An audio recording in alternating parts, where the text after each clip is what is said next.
going to another co-perpetrator, ito naman ho si Senator Bato de la Rosa. Ayun, ano ho yung reaction ho ng mga drug war victims na hanggang sa kasalukuyan, hindi ho pa rin na sumusuko itong si Senator de la Rosa? At makakaapekto ho ba ito doon sa kanyang kaso, doon sa crimes against, doon sa pagiging co-perpetrator ho niya sa kaso ni dating Pangulong Duterte sa ICC? Naiinis na po yung mga biktima pag galit na, pag ganung level na. Kasi ang gusto lang naman nila mabuksan yung trial. At nung una, may umaasa pa kami na si Bato de la Rosa ay magko-cooperate or at the very least ay kikilalanin yung warrant of arrest. Dati niya nang sinasabi yan eh. Pareho naman pala sila ni Duterte na alam mo na, sasabihin nila, sisipain ko yung ICC. O, nung kinukuha na siya, parang di naman nangyari. Ito si Bato, o sige, make my day, etc. Hindi naman pala man enough to present themselves before the court, and this is an opportunity to clear their names. Actually, yung ICC, doon po nakalatag ang ebidensya, kaya doon ka lalapit. In any case, sige, tingnan natin kung anong kalalabasan ng requests niya sa Korte Suprema ng Pilipinas. Pero sabi ng mga biktima, parang pinapaikot-ikot na lang po tayo at lalo na buwisit sila doon sa pagtatago ng 6 na buwan. Nagpakita lang para bumoto doon na papabor sa kaso ni Sara Duterte sa impeachment, tapos nagtago na naman. At sa buong panahon na absent siya, sinisweldohan pa natin yan. Kaya buwisit na sila at inis na inis. Hindi lang kay Bato kundi sa iba pa pong senador.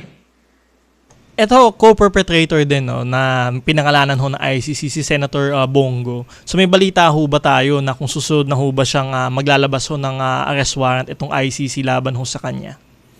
Well, nandun siya sa listahan, nakapila yan. Kaya posible talaga na magkaroon ng warrant of arrest. Ang narinig kong nagsabi niyan ay NBI.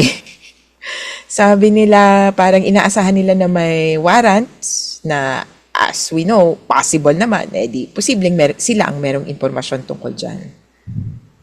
Ito naman ho, going to Senator Robin Padilla, pinaparekomendahan ho siya na kasuhan ho ng PNP CIDG ng obstruction of justice no, dahil ho dun sa pagtulong di umano dito kay Senator de la Rosa para makatakas.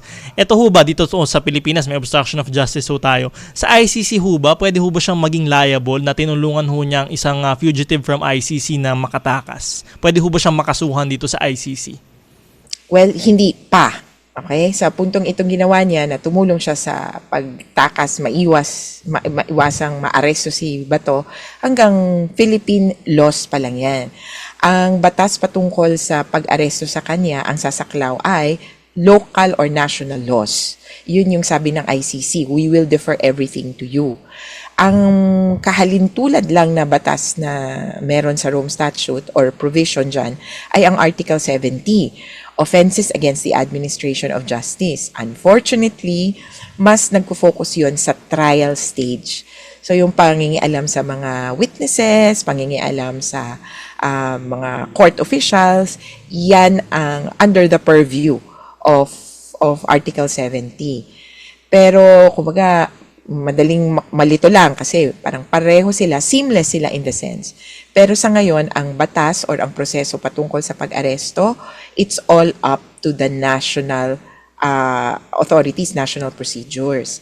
Kaya, ang ginawa ni Robin na pag-iwas sa pag-aresto ay mas obstruction of justice or PD 1829.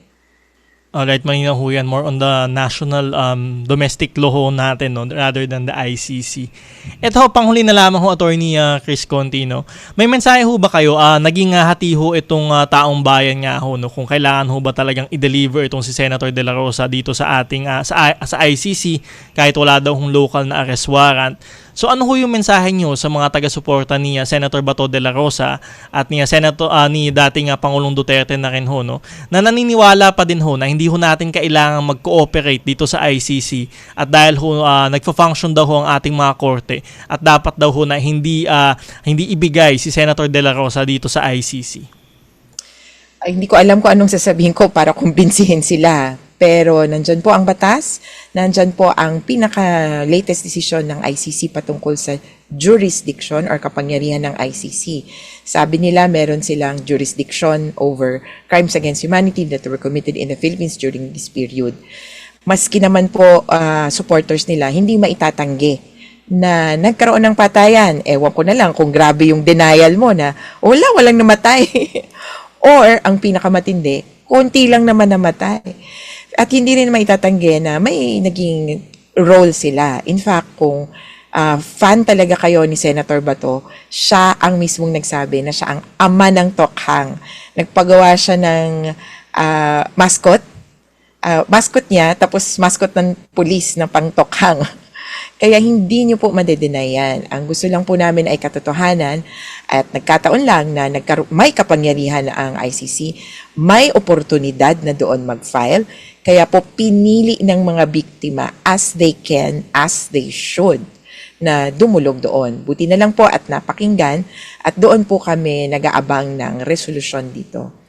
At isama ko na rin yung patungkol po doon sa Truth Commission. May Truth Commission kasi na inaalam yung kung ano ang nangyari talaga sa pangkalahatan. Tingin po namin hakbanggin yon sa tamang landas. Kasi hindi po sinusolo lang si Duterte o si Bato o si Bongo o si Geran o si Vitaliano Aguirre, yung ilan sa mga 7 na pangalanan. Yung isa kasi ay namatay na. Alam nyo, ang gusto po namin ay lahat ng sangkot dapat managot.